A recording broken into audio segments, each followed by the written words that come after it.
The rising sun cast long shadows across the Pacific as dawn broke on December 7, 1941, a date destined to be etched into history's unforgiving ledger. Lieutenant Commander Mitsuo Fuchida stood on the flight deck of the aircraft, carrier Akagi, his eyes scanning the horizon where America slept, blissfully unaware that their world was about to change forever. Tora, Tora, Tora.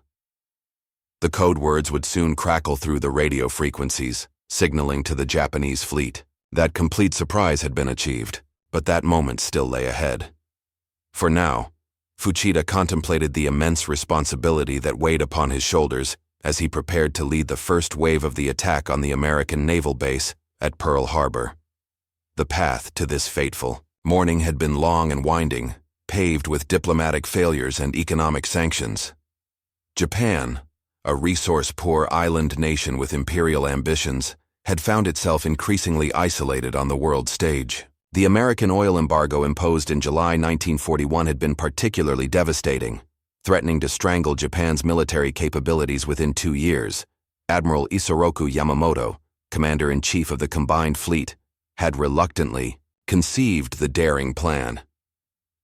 "If we must fight," he had told his officers, "we can only hope to gain time for negotiations by delivering a stunning blow."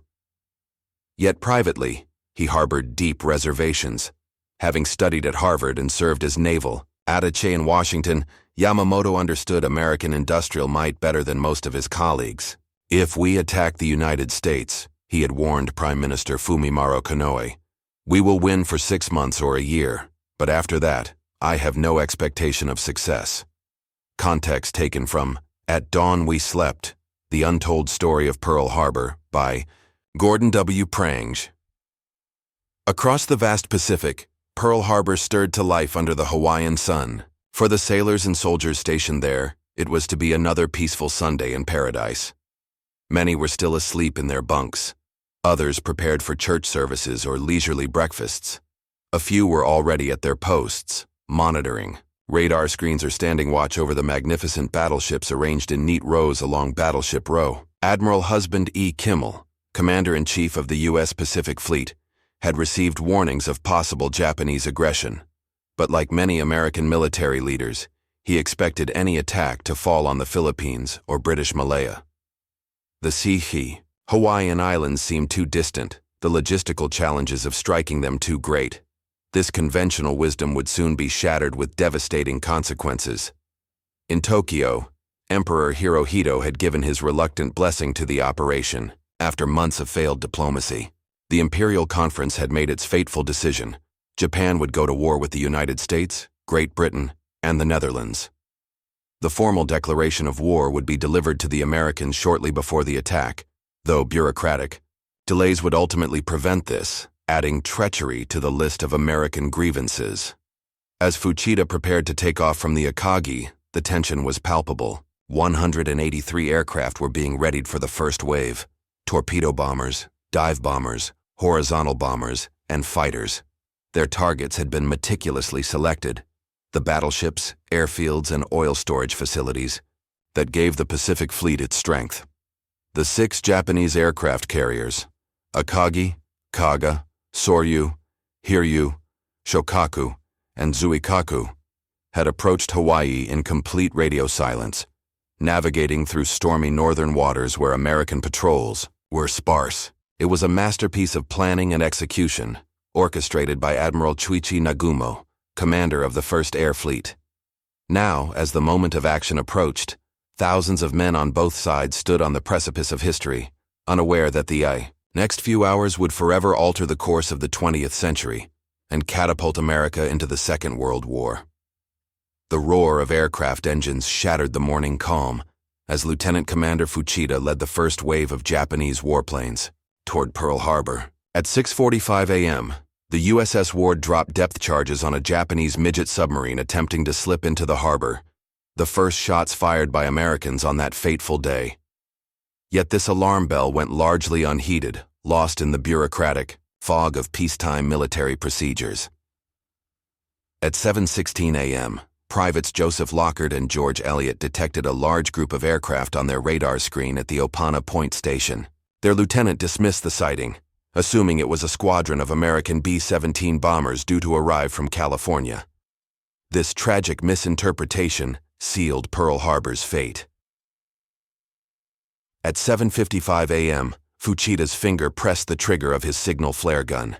A single green flare burst against the blue Hawaiian sky, the signal for attack. Moments later, his voice crackled over the radio. "Tora! Tora! Tora!" The message flashed back to the waiting carriers. Complete surprise achieved. Commander Logan.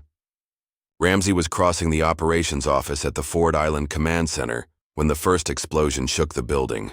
Rushing to the window, he witnessed a Japanese plane dropping a torpedo. His message to all ships present and the Navy Department in Washington was terse and historic. AIR raid Pearl Harbor. This is not drill. Context taken from Pearl Harbor. Warning and Decision by Roberta Wohlstetter. The effect was devastating and immediate. Torpedo planes struck first, skimming low over the water to deliver their deadly payloads against the vulnerable battleships. The USS Oklahoma took multiple torpedo hits and began to roll over. Men trapped below decks hammered desperately on the hull as water flooded in. The USS Arizona suffered an even more catastrophic fate when a bomb penetrated her forward ammunition magazine. The resulting explosion killed 1,177 men in an instant, nearly half the total American casualties that day. Aboard the USS West Virginia, Mess Attendant Second Class Doris Miller abandoned his post in the galley when the attack began. Despite having no formal training on the weapon, he manned an anti-aircraft machine gun and reportedly shot down several Japanese aircraft before being ordered to abandon ship. His courage would earn him the Navy Cross, the first awarded to an African-American sailor. Ensign Albert German emerged from the North Carolina, where he was studying for a promotion examination, to find the world on fire. The Arizona was a solid mass of flames. One of her turrets had lifted up and turned half around, he would later recall. The Oklahoma was a battleship no longer, and the other ships were burning. The sky was filled with anti-aircraft bursts, machine gun tracers, and Japanese bombs. The Japanese attack was meticulously planned. High-level bombers targeted hangars and parked aircraft. Dive bombers attacked ships and anti-aircraft positions. Fighters strafed airfields to prevent American planes from taking off. At Hickam Field, Bellows Field, and Wheeler Field, American aircraft were parked wingtip to wingtip. Perfect targets that were quickly destroyed on the ground.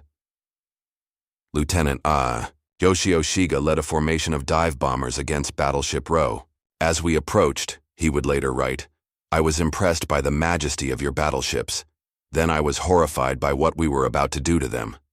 By 8:40 a.m., the first wave of attackers had delivered their deadly cargo and were returning to their carriers. They passed the second wave coming in, another 170 aircraft ready to continue the assault. This second wave focused on ships that had escaped damage in the first attack and targeted facilities the first wave had missed. Through it all, American sailors, soldiers, and Marines responded with remarkable courage. Anti-aircraft guns that had been unmanned at the start of the attack were now firing back with increasing accuracy. The Japanese lost 29 aircraft, 5 midget submarines, and 64 men killed. But the price paid by America was far steeper. 2,403 dead, 1,178 wounded. The devastating news of Pearl Harbor radiated outward from Hawaii like a shockwave.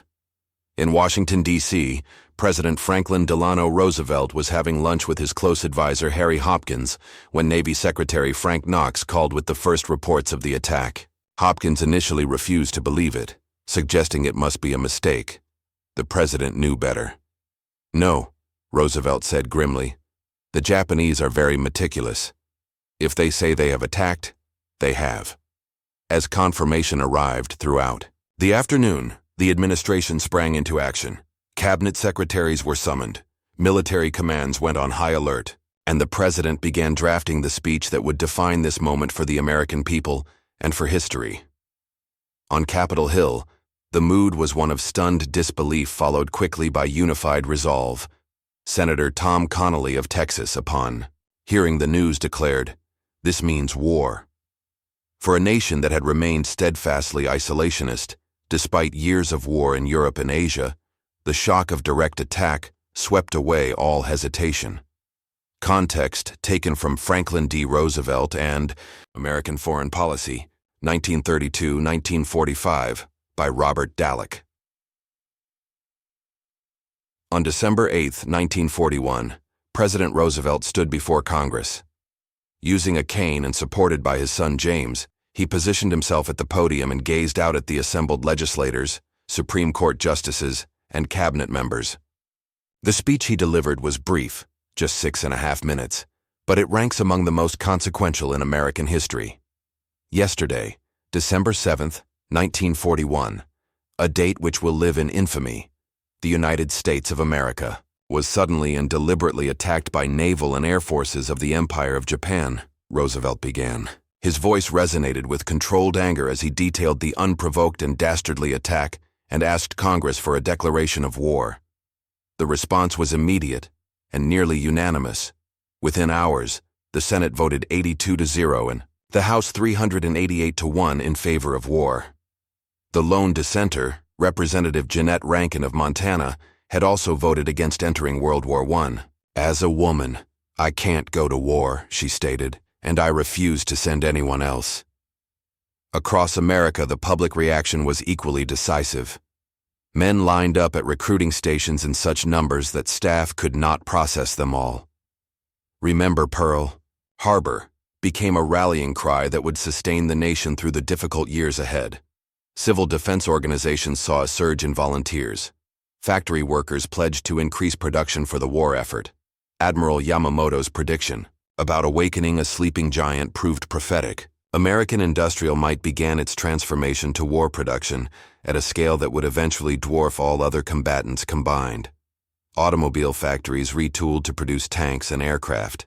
Shipyards expanded to build the vessels that would replace those lost at Pearl Harbor many times over. In Hawaii, the grim work of recovery began.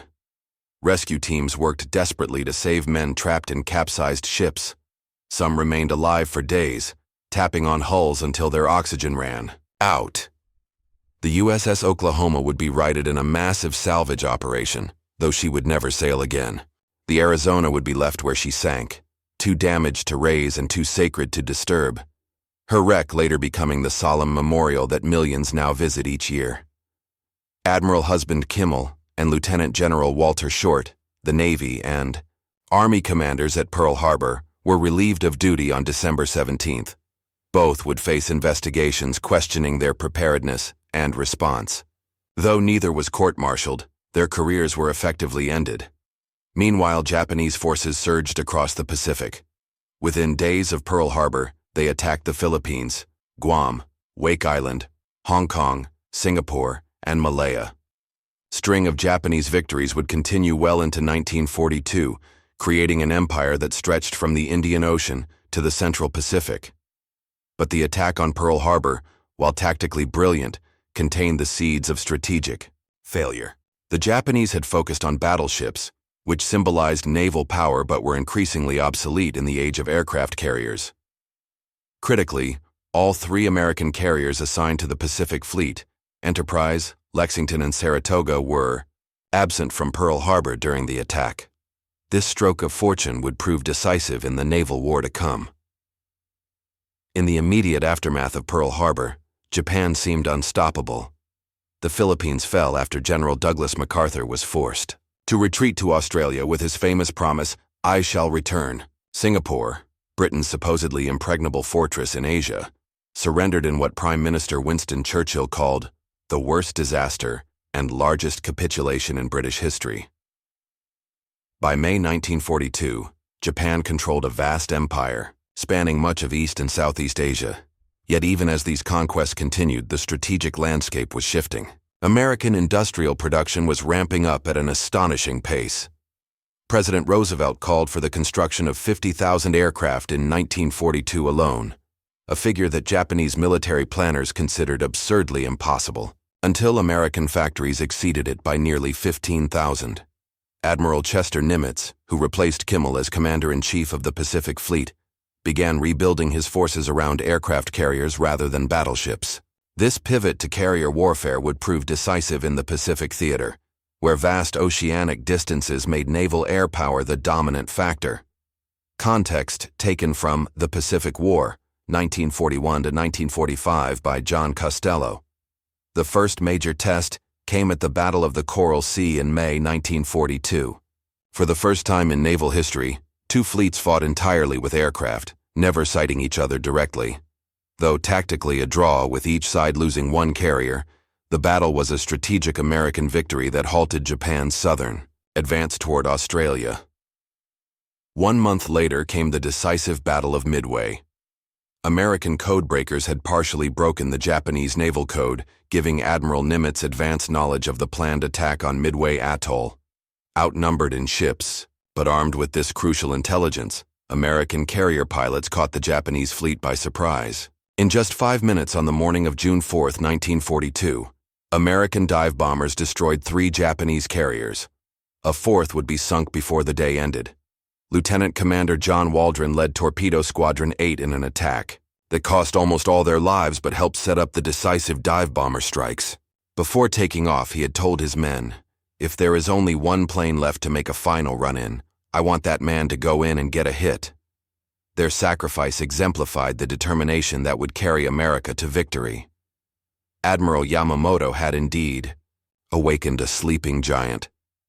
The industrial disparity between Japan and America became increasingly apparent as the war progressed.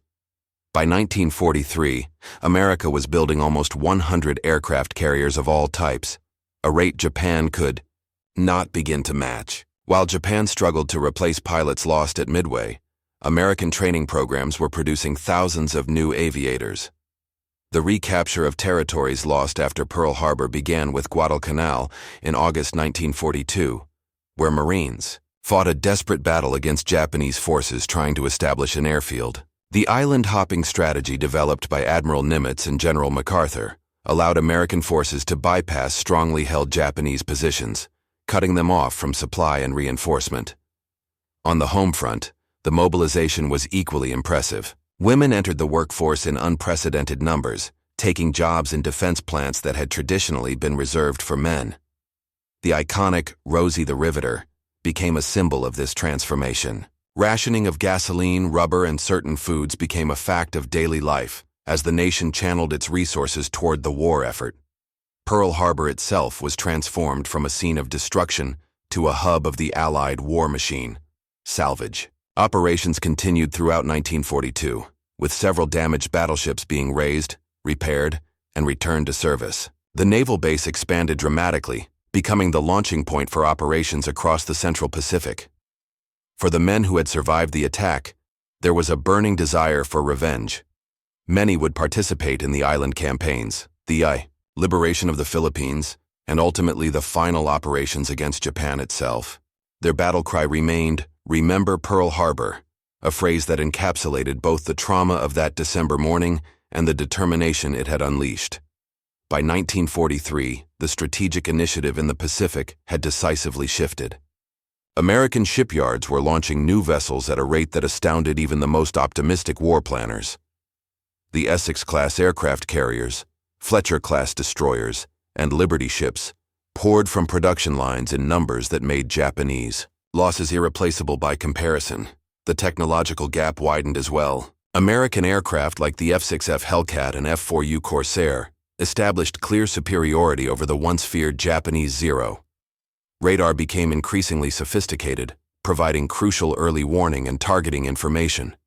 New proximity fuses made anti-aircraft fire dramatically more effective against Japanese planes. Before Pearl Harbor, I had been worried about American industrial potential, Admiral Yamamoto reportedly confided to his staff. Now, I am living in fear of it. His fears were well-founded. By 1944, America and its allies were advancing across the Pacific on multiple fronts. General MacArthur's forces pushed northward through New Guinea toward the Philippines, while Admiral Nimitz's Central Pacific Force captured the Marshall Islands, the Marianas, and prepared to take Iwo Jima and Okinawa, stepping stones to Japan itself. Context taken from Eagle Against the Sun, The American War with Japan by Ronald H. Spector. The human cost was enormous on both sides. At the Battle of Tarawa in November 1943, nearly 1,000 Marines died securing an island just 2 miles long. Japanese defenders, following their code of Bushido, typically fought to the death rather than surrender. Of the ICU 4,500 Japanese troops on Tarawa, only 17 were taken prisoner. Lieutenant Alexander Bonnyman Jr. exemplified American courage during the battle. When a large Japanese bunker held up the advance, Bonnyman led a demolition team forward under heavy fire. Though fatally wounded, his actions allowed Marines to overcome the position.